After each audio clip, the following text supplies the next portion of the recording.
کی چابی میرے پاس ہے، یہ میرا گھر ہے، اس میں میرے علاوہ اور کسی کو نہ دے دینا۔ بالکل بالکل بالکل، یہ اللہ کا گھر ہے۔ کہا میں جس کو کہوں اس کو رکھنا، اور جب کہوں نکال لو تو اس کو نکال دینا، وہ میرا گھر ہے۔ تو انسانوں کے دل میں اللہ پاک رہتے ہیں۔ یہ زمین یا آسمان جو آپ کو نظر آ رہا ہے، اگر یہ آسمان دوسرے آسمان پر لگا دیا جائے تو ایک چھلا نظر آئے گا۔ یہ پہلا آسمان چھلا نظر آئے گا، دوسرے آسمان کو تیسرے آسمان پہ لگا دو تو دوسرا آسمان چھلا نظر آئے گا، کتنا بڑا تیسرے آسمان کو چوتھے پہ لگا دو چھلا نظر آئے گا، چوتھے کو پانچویں پہ، پانچویں کو چھٹے پہ، چھٹے کو ساتویں پہ، ساتویں آسمان پہ جب لگاؤ چھٹے کو تو چھٹا آسمان چھلا نظر آئے گا۔ ساتویں آسمان کے اوپر اللہ کا عرش ہے، ساتویں آسمان کو اللہ کے عرش پہ لگا دو تو ساتواں آسمان چھلا نظر آئے گا۔ اللہ کے عرش کے اوپر اللہ کی کرسی ہے، وسیع کرسی السماوات والارض، اس کرسی پر اللہ رب العزت جلوہ افروز ہے۔ اس عرش کو کرسی پر لگا دو تو عرش چھلا نظر آئے گا۔ تو سوچو کرسی کتنی بڑی ہوگی جس کے اوپر اللہ پاک تشریف فرمائے جلوہ ہوگا۔ اتنے بڑے اللہ، ساتوں آسمانوں سے، ساتوں زمینوں سے، عرش سے، کرسی سے بڑے اللہ۔ اور میرا عزیزوں رہتے کہاں ہیں؟ رہتے کہاں ہیں؟ کسی نے پوچھا اللہ آپ کہاں ملیں گے؟ کہا مسلمانوں کے دل میں رہتا۔ بالکل بالکل، تمہارا دل وہ اللہ کا مسکن ہے، وہ ٹھکانہ ہے میرے دوستوں۔ اسی نے کہا اللہ کہاں تلاش کریں؟ کہا ٹوٹے ہوئے دلوں کے پاس جاؤ، مجبوروں کے پاس جاؤ، مجھے وہاں پاؤ گے۔ اللہ پاک نے انسان کو دنیا میں اسی لیے خاص طور سے، جیسا بھی ہمارے مولانا سکندر صاحب نے فرمایا کہ اللہ نے امت محمدیہ کو اسی لیے دنیا میں بھیجا تھا، بالکل جا کر کے تم اللہ کا تعارف دنیا والوں کو کراؤ، بتاؤ اللہ کتنے بڑے ہیں، اللہ کی رحمت کتنی بڑی ہے، اللہ کا پیار کتنا بڑا ہے۔ اسی لیے اللہ نے نبیوں کو بھیجا، اسی لیے اللہ نے کتاب اتاری، قرآن اتارا۔ اللہ نے اپنی رحمت، اپنی مغفرت، اپنا پیار، اپنی طاقت اللہ نے قرآن کے اندر رکھی ہے۔ بالکل بالکل، لیکن ہم قرآن کو صرف برکت کے لیے پڑھتے ہیں، سیوم میں پڑھتے ہیں، قرآن خوانی میں پڑھتے ہیں۔ قرآن خوانی کے لیے نہیں آیا تھا، سیوم کے لیے نہیں آیا تھا، برکت کے لیے نہیں آیا تھا۔ یہ سب چیزیں تو مل جاتی، ویسے نہیں ملتی۔ اصل میں تو آیا تھا جو میں نے قرآن پاک کی آیت پڑھی، وَنُنَزِّلُ مِنَ الْقُرْآنِ مَا هُوَ شِفَاءٌ وَرَحْمَةٌ لِّلْمُؤْمِنِينَ۔ یہ قرآن تو اللہ نے دیا تھا دلوں کی بیماریاں دور کرنے کے لیے، جو دلوں میں بیماریاں لگ جاتی ہیں۔ اللہ اور اللہ کے رسول سے آدمی غافل ہو جاتا، اللہ نے قرآن اس کے لیے دیا تھا میرے دوستو۔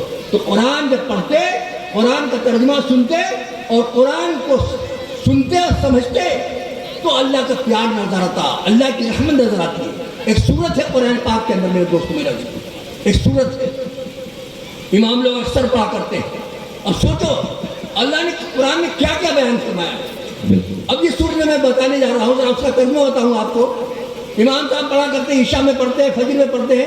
30ویں پارے میں سورت ہے وَالشَّمْسِ وَضُحَاهَا وَالْقَمَرِ إِذَا تَلَاهَا وَالنَّهَارِ إِذَا جَلَّاهَا وَاللَّيْلِ إِذَا يَغْشَاهَا۔ اس سورت کے اندر اللہ نے 11 قسمیں کھائی ہیں میرے دوستو۔ پورے قرآن میں اللہ نے 11 قسمیں کہیں نہیں کھائی، 3-4 قسم کھائی۔ اللہ کو قسم کھانے کی ضرورت نہیں تھی، اللہ کی بات بالکل پکی تھی، لیکن ہمارے کمزور ایمان کو دیکھتے ہوئے اللہ نے قرآن میں جگہ جگہ قسم کھائی۔ لیکن اس سورت کے اندر اللہ نے 11 قسمیں کھائی، پورے قرآن میں 11 قسمیں کبھی نہیں کھائی۔ اچھا 11 قسمیں کھانے کے بعد اللہ نے کہا کیا، وہ چیز میں آپ کو سنانا چاہتا ہوں۔ اتنی قسمیں کھانے کے بعد اللہ نے کہا کیا، کتنی بڑی بات ہوگی، وہ میں آپ کو سنانا چاہتا ہوں۔ پہلے آپ جو قسمیں کھائیں اللہ نے وہ سنو۔ وَالشَّمْسِ وَضُحَاهَا، سورج کی قسم، سورج کی روشنی کی قسم۔ وَالْقَمَرِ إِذَا تَلَاهَا، چاند کی قسم، چاند کی چاندنی کی قسم۔ وَالنَّهَارِ إِذَا جَلَّاهَا، دن کی قسم، دن کے اجالے کی قسم۔ وَاللَّيْلِ إِذَا يَغْشَاهَا، رات کی قسم، رات کے اندھیرے پن کی قسم۔ وَالسَّمَاءِ وَمَا بَنَاهَا، آسمان کی قسم، آسمان کی بلندی کی قسم۔ وَالْأَرْضِ وَمَا طَحَاهَا، زمین کی قسم، زمین کی چوڑائی کی قسم۔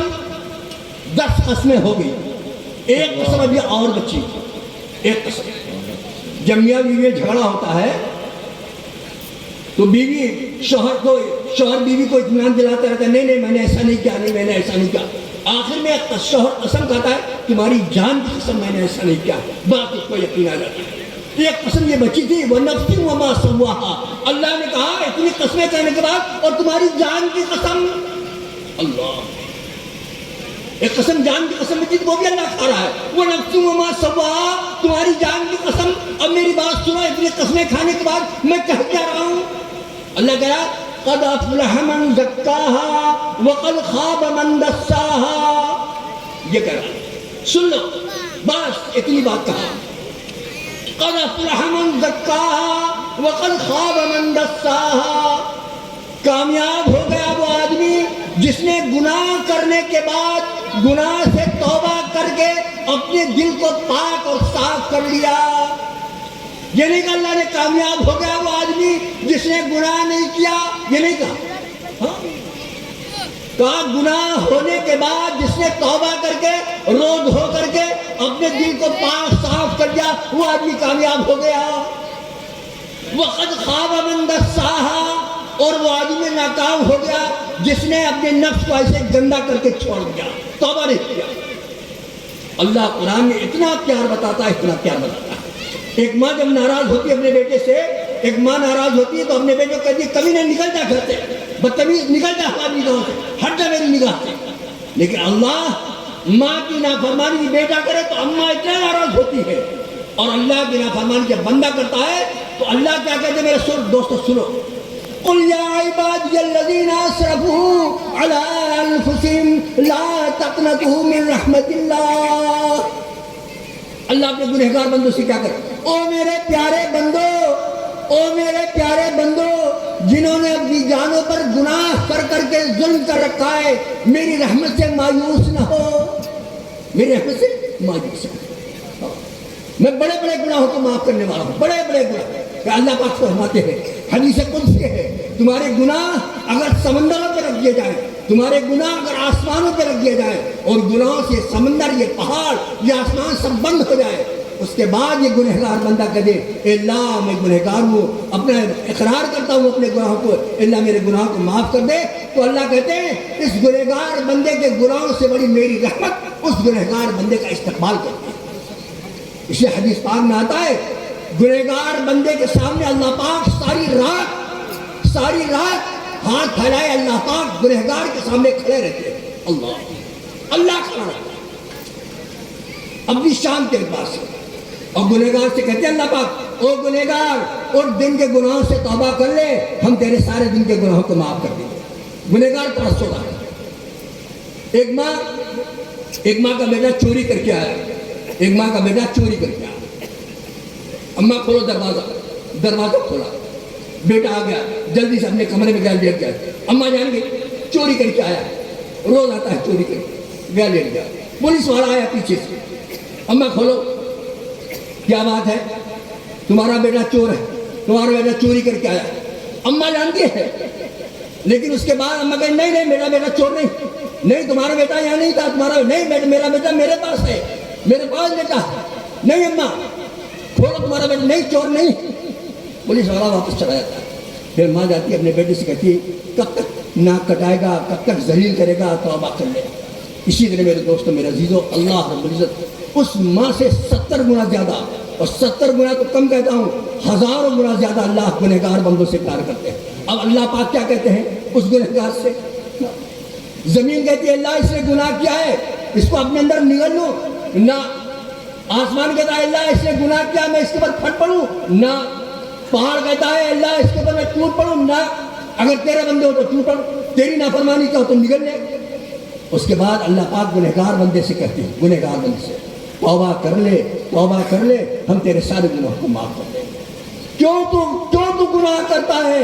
تجھے گناہ کرتے ہوئے شرم نہیں آتی؟ مجھے تیرے گناہ لکھواتے ہوئے شرم آتی ہے، تیرے گناہ لکھواتے ہوئے شرم آتی ہے. میرے دوستو اللہ پاک اتنا بڑا رحیم، اتنا بڑا کریم اللہ، وہ اللہ ہمارے تمہارے توبہ کا منتظر اور ہمارے تمہارے نیک اعمال کا منتظر. میرے دوستو میرے عزیزو، اللہ پاک نے قرآن پاک میں کہیں بھی اپنے تمام احسانات کو جتانے کے بعد تمام انعامات کو دینے کے بعد اللہ پاک نے احسان کو نہیں جتایا، لیکن ایک احسان اللہ نے دے کر کے پوری امت کو جتایا، پوری امت کو بتایا میرا احسان دیکھو، لقد من اللہ علی المؤمنین اذ بعث فیہم رسولا، میں نے تم کو ایسا رسول دیا ہے، وہ رسول میں نے تم کو دے کر کے امتیوں تمہارے اوپر احسان کیا میں نے، کیسا رسول دیا اللہ پاک نے۔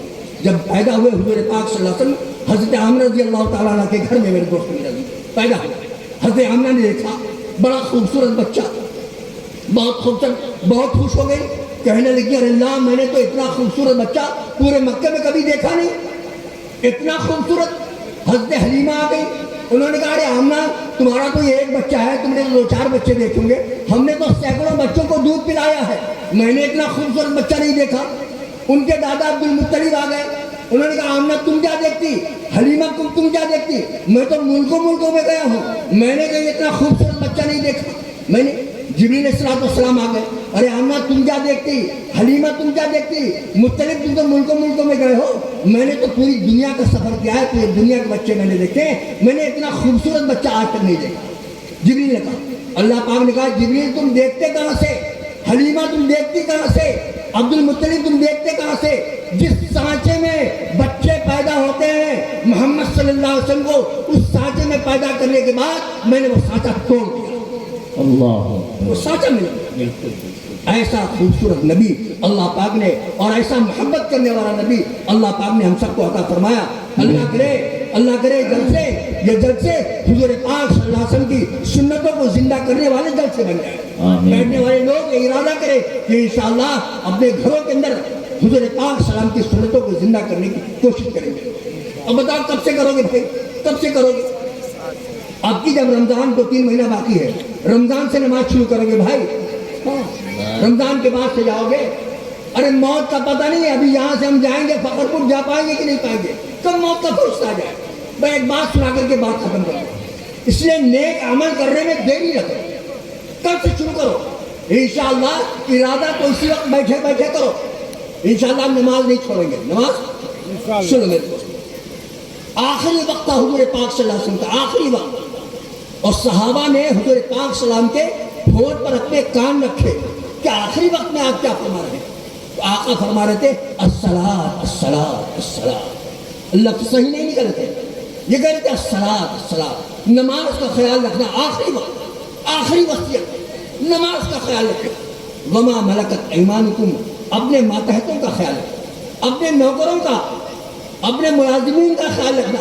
وما ملکت ایمانکم میں عورتیں بھی آ گئی، عورتوں کا خیال رکھنا، عورتیں تمہاری نوکرانی نہیں، عورتیں تمہاری خادمہ نہیں، عورتیں تمہاری مزدور نہیں ہیں۔ عورت کو اللہ نے مرد کا پارٹنر بنایا ہے میرے دوست، شریک زندگی بنایا ہے، پارٹنر ہے، نوکرانی نہیں۔ اس لیے اللہ پاک نے دیکھو عورت کو پیدا کہاں سے کیا میرے دوست، عورت کو کہاں سے پیدا کیا؟ آدم علیہ السلام کی بائیں پسلی سے پیدا کیا، آدم علیہ السلام کی بائیں پسلی سے بی بی حوا کو پیدا کیا۔ اللہ پاک اگر چاہتے تو بی بی حوا کو سر سے پیدا کر دیتے، بائیں پسلی سے کیوں پیدا کیا؟ اللہ پاک اگر چاہتے تو بی بی حوا کو ہاتھ سے پیدا کر دیتے آدم کے، اللہ اگر چاہتے تو پیر سے پیدا کر دیتے۔ لیکن میرے دوستو مسئلے کی پیر سے اگر پیدا کرتے تو مرد یہ کہتا کہ تم پیر سے آئی ہو، تم پیر رکھنے کے اور جوتے کھانے کے لائق ہو، لاکھ کھانے کے لائق ہو۔ اللہ نے پیر سے نہیں پیدا کیا، ہاتھ سے اس لیے نہیں پیدا کیا عورت کو کہ مرد یہ نہ سمجھ لے کہ ارے ہاتھ سے کام کرنے والی مل گئی، کپڑا دھلنے والی مل گئی، گھر کا کام کرنے والی، جھاڑو دینے والی مل گئی، کھیتی باڑی کا کام کرنا، ہاتھ سے نہیں پیدا کیا۔ سر سے اس لیے نہیں پیدا کیا کہ کہیں عورت سر کے اوپر چل کر کے اور مرد کو پریشان نہ کرنے لگے۔ اللہ نے کہاں سے پیدا کیا میرے دوستو؟ عورت کو بائیں پسلی سے پیدا کیا۔ بائیں پسلی سب سے کمزور پسلی، اور کہاں پر؟ سب سے اوپر، اور کہاں پر میرے دوستو میرا عزیزو؟ دل کے پاس ہوتی ہے، دل کے پاس۔ اللہ نے عورت کو کہاں سے پیدا کیا؟ دل سے نکالا۔ یہ عورت دل میں رکھنے کے لائق ہے۔ پہلے میں نے کہا تھا دل میں اللہ رہیں گے، دل میں اللہ رہیں گے، تو دل میں نہ رکھ لینا، دل کے پاس رکھو، دل کے پاس رکھو جہاں سے نکلی ہے۔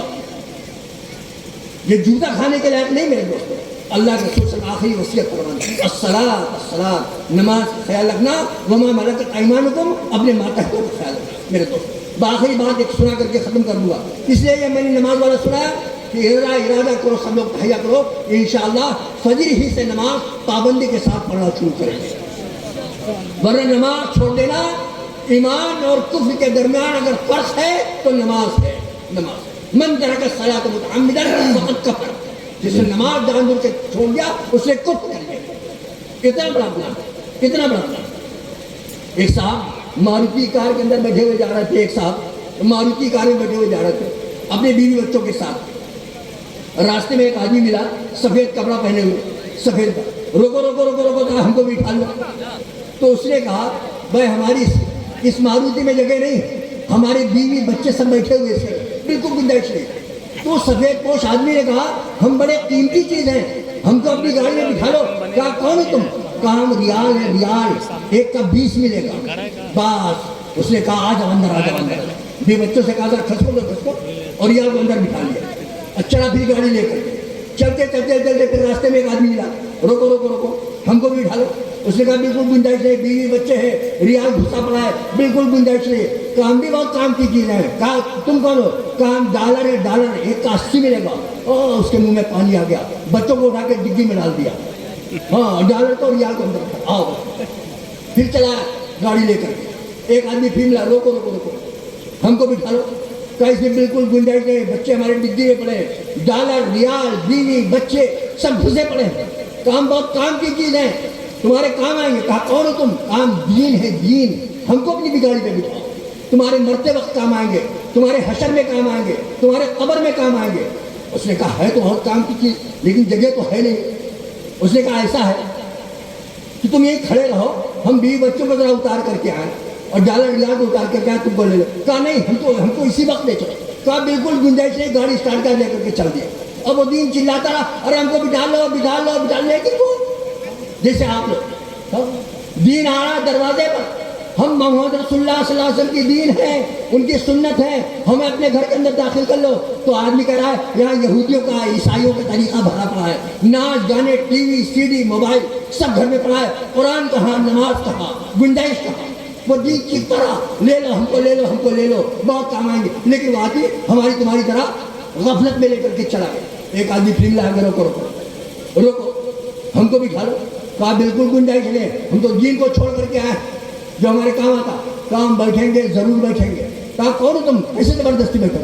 کہا ملک الموت ہے، تمہاری روح نکالنے کے لیے آئے، ہم ملک الموت ہے تمہاری روح نکالنے کے لیے آئے۔ تو اس نے کہا اچھا اتنا موقع دے دو کہ ہم ذرا دین کو ساتھ میں لے آئے، واپس جا کر کے واپس لے کر ہمارے وہ قبر میں مرتے وقت کام آئے گا، ہم قبر میں کام آئے گا، حشر میں کام آئے گا۔ تو اس نے کہا نہ آپ پیچھے نہیں جا سکتے، آپ پیچھے نہیں، اِنَّ عَلَى اللَّهِ إِذَا جَاءَ لَا يُؤَخَّرُ لَوْ كُنْتُمْ تَعْلَمُونَ۔ جب اللہ کا مقررہ وقت آ جائے گا ایک سیکنڈ بھی کسی کو مہلت نہیں دی جائے گی میرے دوست۔ اس لیے ارادہ کرو انشاءاللہ صبح سے جلسے کو کامیاب بنانے کے لیے، حضور پاک سلام کے دین کو، شریعت کو زندہ رکھنے کے لیے انشاءاللہ صبح سے قرآن اور نمازوں کا اہتمام شروع کر دیں۔ اللہ ہمیں بھی عمل کی توفیق نصیب فرمائے، اللہ آپ کو بھی عمل کی توفیق نصیب فرمائے۔ وآخر دعوانا الحمدللہ رب العالمین۔